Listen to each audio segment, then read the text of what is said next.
Good morning, dreamers. How are you today? I have my Vancouver mug. Some days you miss the West Coast, but it's really the people. It's really the people.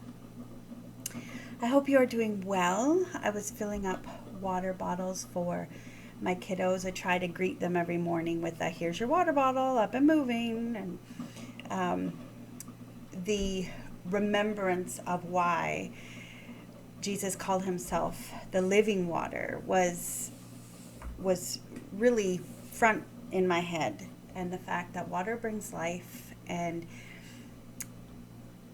it's just such an amazing thing, this water.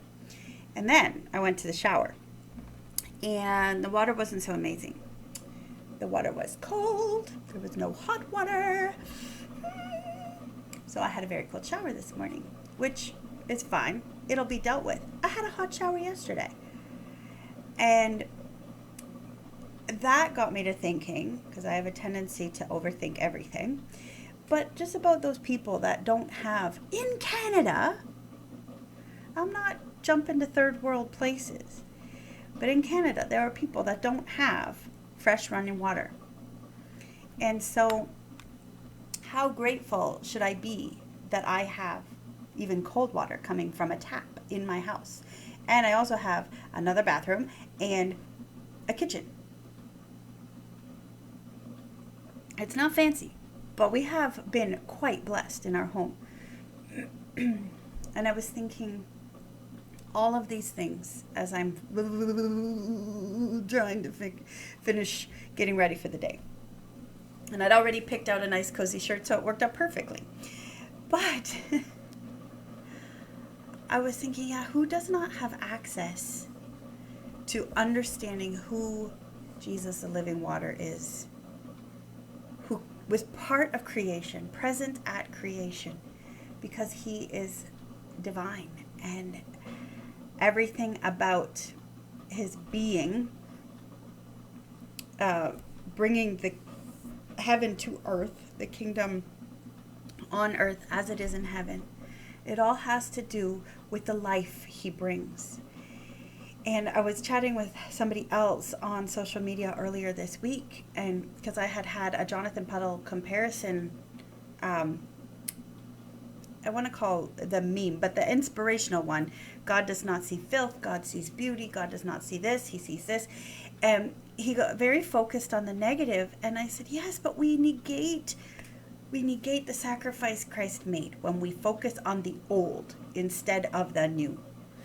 And we can get very inward focused when it's all I'm a sinner, I'm dirty, I'm this, I'm that, I.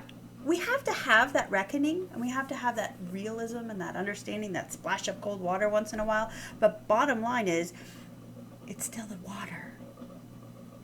And when you've come face to face with Jesus, he doesn't want you staying the same. But man, things are different. And it's your outlook that is different. And so many people walk around miserable. And yet when you look at their identifiers, they will say, I'm a Christian. But they're miserable. They're grumpy with somebody else who doesn't believe the way they do. They are grumpy with the government because they don't do things the Christian way. Well, guess what? The government's not Christian. And don't even try to tell me Canada started as a Christian nation. Move down south if that's what you're thinking, because no, we started by wanting money for Europe.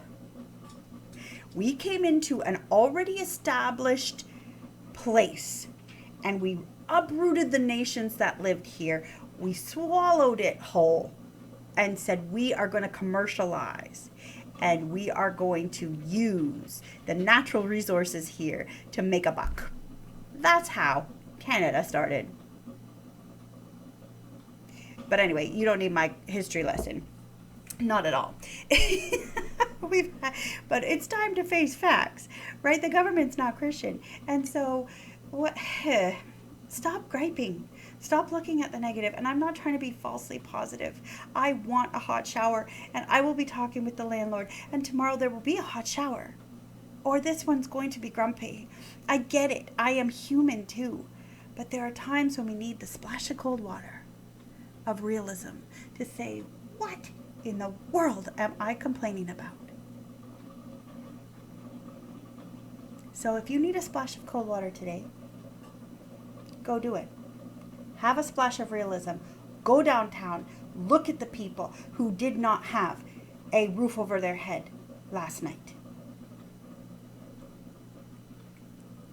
Sign up to serve at the bridges or in your community, wherever the people who have not enough go, desperately asking, humbling themselves, feeling humiliated and shamed every time they walk through the doors because they need help.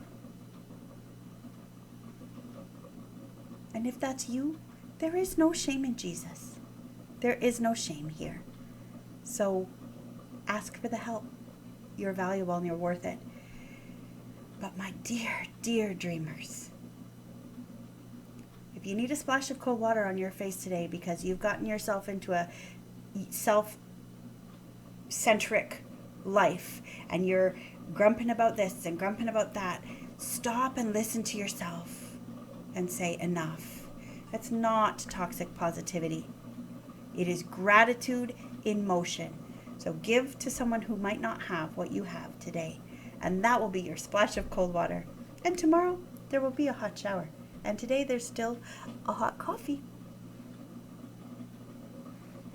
Take some time for some sweet dreams today, my friends. Bye.